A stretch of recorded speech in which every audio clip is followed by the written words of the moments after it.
بسم اللہ الرحمن الرحیم۔ کسی شہر میں دو شخص رہتے تھے۔ ان کے مکان اس طرح ملے ہوئے تھے کہ دونوں کے درمیان دیوار حائل تھی۔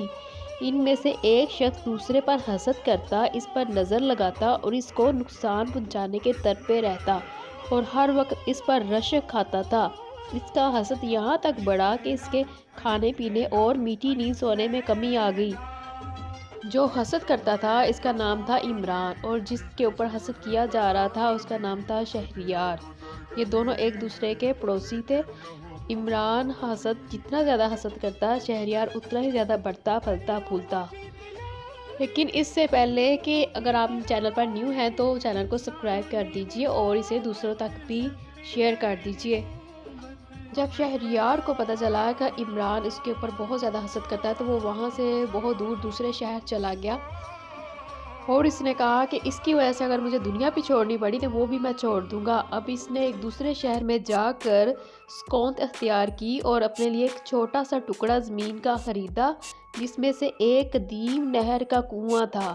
اس کنویں پر اس نے ایک حجرہ بنوایا اور اس کے لیے تمام ضروریات کی چیزیں خریدی اور اس میں بیٹھ کر خدا کی عبادت کرنے لگا۔ ہر طرف سے فقراء اور مساکین اس کے پاس آتے، یہاں تک کہ اس کا نام سارے شہر میں مشہور ہو گیا۔ اب اس کے حاسد پڑوسی کو بھی خبر ملی کہ وہ کتنا بڑا ہو گیا ہے اور شہر کے بڑے بڑے لوگ اس کے پاس آتے ہیں۔ یہ سن کر وہ حجرے میں پہنچا۔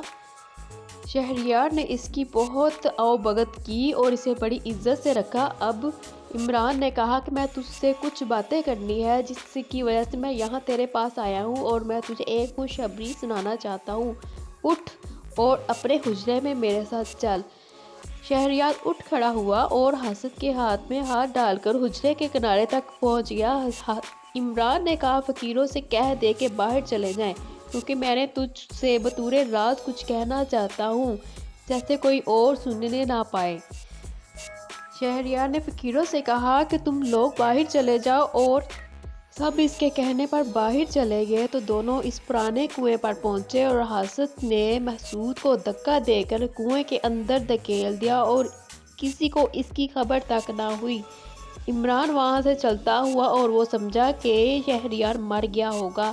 اس کنویں میں جنات بھی رہتے تھے۔ انہوں نے اسے آہستہ آہستہ نیچے اتار کر ایک پتھر پر بٹھا دیا اور ایک دوسرے سے پوچھنے لگے کہ تم جانتے ہو یہ کون شخص ہے؟ انہوں نے کہا نہیں، مگر ان میں سے ایک نے کہا یہ وہ شخص ہے جو اپنے حاسد سے کنارہ کشی کر کے ہمارے شہر میں آیا اور یہ حجرہ بنایا ہے، اور جس نے ہمیں خدا کی عبادت اور قرآن خوانی سے مانوس کیا ہے۔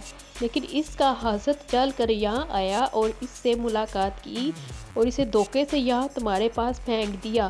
یا اس کی آمد کی خبر آج ہی رات اس شہر کے بادشاہ کو پہنچی ہے، وہ کل اپنی بیٹی کے بارے میں اس کے پاس آنے والا ہے۔ وہ ایک جن نے پوچھا کہ بیٹی کا کیا معاملہ ہے؟ اس نے کہا وہ دیوانی ہو گئی ہے اور میمون جن اس پر عاشق ہے۔ اگر بادشاہ کو معلوم ہو جائے کہ اس کا علاج کیا ہے تو اسے اچھا کر سکتا ہے، اور علاج بالکل آسان ہے۔ اور ایک جن نے پوچھا کہ کیا علاج ہے؟ اس نے جواب دیا کالی بلی جو اس شخص کے پاس حجرے میں رہتی ہے، جس کی دم کی نوک پر ایک سفید داغ ہے، اگر اس کے 7 سفید بال لیے جائیں اور اس کی دنی بیمار کو دی جائے تو وہ خبیث اس کے سر پر سے چلا جائے گا اور پھر کبھی نہ لوٹے گا اور وہ فوراً اچھی ہو جائے گی۔ اب شہریار ان کی باتوں کو سن رہا تھا۔ جب صبح کی پھو پھٹی اور روشنی شروع ہوئی تو فقیر لوگ شیخ کے پاس آنے لگے۔ دیکھا کہ وہ کنویں کے اندر سے نکل رہا ہے تو ان کے دلوں میں اس کی بڑی عزت ہوئی۔ شہریار کو معلوم تھا کہ بس کالی بلی ہی علاج ہے، اس لیے اس نے اس کی دم کے سفید داغ میں 7 بال نوچ کر اپنے پاس رکھ لیے۔ ابھی سورج نہ نکلا تھا کہ بادشاہ ماہ لشکر اس کے پاس پہنچ گیا۔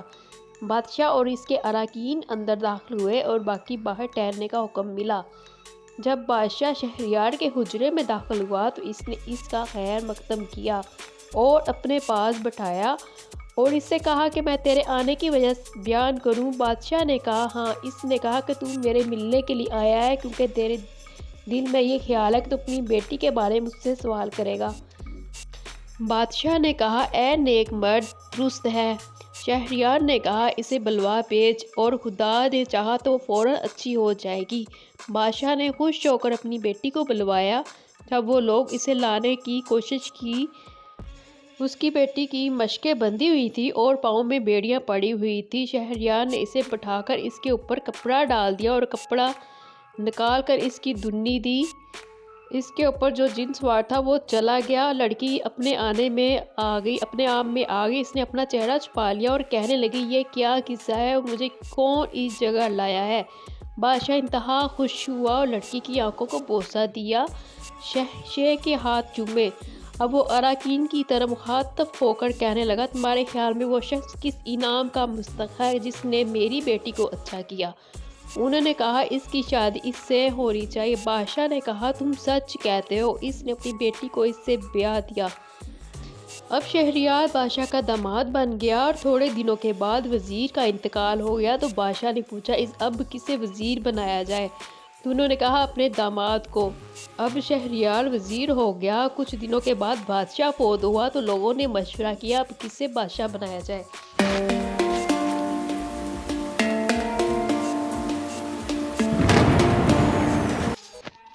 فیصلہ یہ ہوا کہ وزیر کو اب بادشاہ بنا دیا جائے اور بادشاہ ہو کر حکومت کرنے لگا۔ ایک روز وہ گھوڑے پر سوار ہو کر جا رہا تھا کہ عمران بھی اسی راستے پر گزر رہا تھا۔ شہریار شاہانہ لباس پہنے اپنے امراء اور وزراء اور روسا کے درمیان میں تھا۔ اس کی آنکھ اپنے حاست پر پڑی اور اس نے ایک وزیر سے کہا اس شخص کو میرے پاس لے آئے، لیکن وہ ڈرنے نہ پائے۔ وزیر گیا اور حاست پڑوسی کو لے آیا۔ بادشاہ نے کہا اسے میرے خزانے میں سے 1000 مسکال سونا دے دو اور سامان اس کے ساتھ کر دو اور بحرے کے ہمراہ اس کے شہر میں بھجوا دو۔ بادشاہ اسے رخصت ہو کر واپس گیا۔ اسے اس کے کرتوتوں کی سزا نہیں دی۔ اب اس نے کس طرح سے حاست کو معاف کیا۔ اگر ویڈیو اچھی لگے تو اس کو لائک اور شیئر ضرور کر دیجیے اور آنے والی نئی ویڈیو کے لیے چینل کو سبسکرائب کر دیجیے۔ ساتھ میں موجود گھنٹی کے بٹن کو ضرور دبا دیں تاکہ آنے والی ہر نیو ویڈیو کا نوٹیفیکیشن آپ کو مل سکے۔